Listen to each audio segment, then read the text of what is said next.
It was another big weekend for the Taylor women's cross country team, and leading the way is our athlete of the week, Sarah Harden.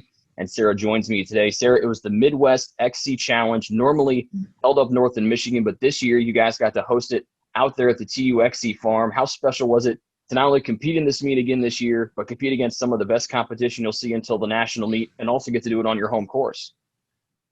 Yeah, it was really great because originally we kind of thought that we weren't going to be able to have the meet at all since they weren't going to host it up in Michigan. So it was great that we were even able to compete just as, just compete by itself was quite a blessing. And then it was a lot of fun to have it on our home course because we were able to have our family was able to come watch and we were able to have some fans, which is something we haven't really had at previous meets.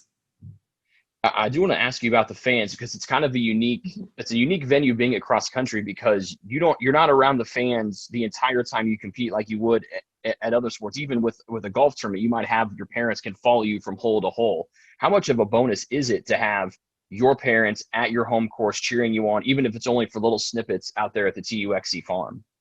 Yeah, even if it's only for little snippets, it's something you look forward to when you're racing. Like when I'm back in the parts of the course where there's no fans, I just think about like how they're coming up soon. And I look forward to that. And even if it's just for a short moment of time, it really helps motivate me and push me. So it was really beneficial to have them there this week.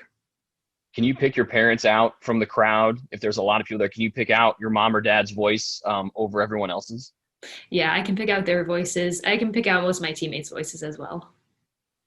Let's talk about your race. You finished in second place, but you broke the TU school record in 17 minutes and 36.3 seconds. You guys were competing against seven top-ranked teams were a part of this race on Saturday. How'd you think your race went? I think my race went really well. It's a difficult course and it was kind of a cold, windy day, but I didn't really let those things get to me. And you said there were a lot of good athletes out there. We had a lot of competition. I didn't really go out there. I went out there to compete, but I also went out there to kind of run my own race. I knew I was in shape to run a good time and I wasn't going to let anything kind of shift my focus or distract me, or I wasn't going to let any seeds of doubt get into my mind just because there was a lot of strong competition. So I just went out there and I ran what I knew I could run. You talked about the cool temperatures or the cold temperatures and Mm-hmm. the wind. How much does that affect you as a runner, and what type of changes do you have to make? Is it an overall change, or is it maybe different parts of the course that you have to tackle in a different way as you would on a non-windy day or on maybe a slightly warmer but still not hot day? Mhm. I think one of the biggest challenges is just like the mental aspect. It's hard to not go into the race and be like, oh, well, it's cold, it's windy, so I'm going to run slow. And that just becomes like a self-fulfilling prophecy. So I just went into the race. And you acknowledge those things and you acknowledge that's going to add some difficulty, but it shouldn't really affect how you race. You still go into it and give it, 100%, and just not let it get to you. You and the Trojans finished 33 points clear of the second place team as you guys get ramped up for the league meet here in a couple of weeks, and then the national meet coming up in the spring. Going against these teams is kind of like a national meet primer, right? Mm-hmm. Yeah. Yeah, it kind of was. It was, like I said, we had a lot of good competition. And I think it just gave us a boost of confidence. We had a lot of people run well that day, but it really wasn't our best performance ever. But like you said, we still won by a good amount. So I think it gives us a boost of confidence and conviction going into our league meet and our national meet. I want to go away from this Saturday for just a moment. If you came into contact with somebody that was not familiar with the Taylor women's cross country program, and I was there and I told them, well, this is Sarah Harden. She competes for our Taylor women's cross country team. They've won the last 7 league meets in a row. What would you tell that person about the team as a whole, and what has made you guys so successful during your time here?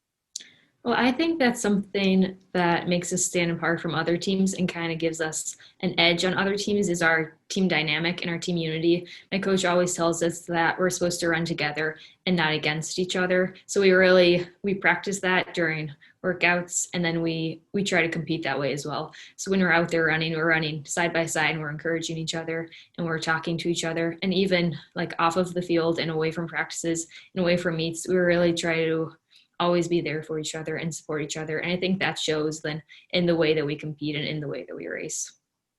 An off week this week, and then you guys get ramped up for that league meet coming up on November 6th. Mhm. How excited are you and the Mad Dogs to go out and go for that that eighth league title, but more importantly, get ready and have a nice end to the regular season before the national meet coming up in the spring?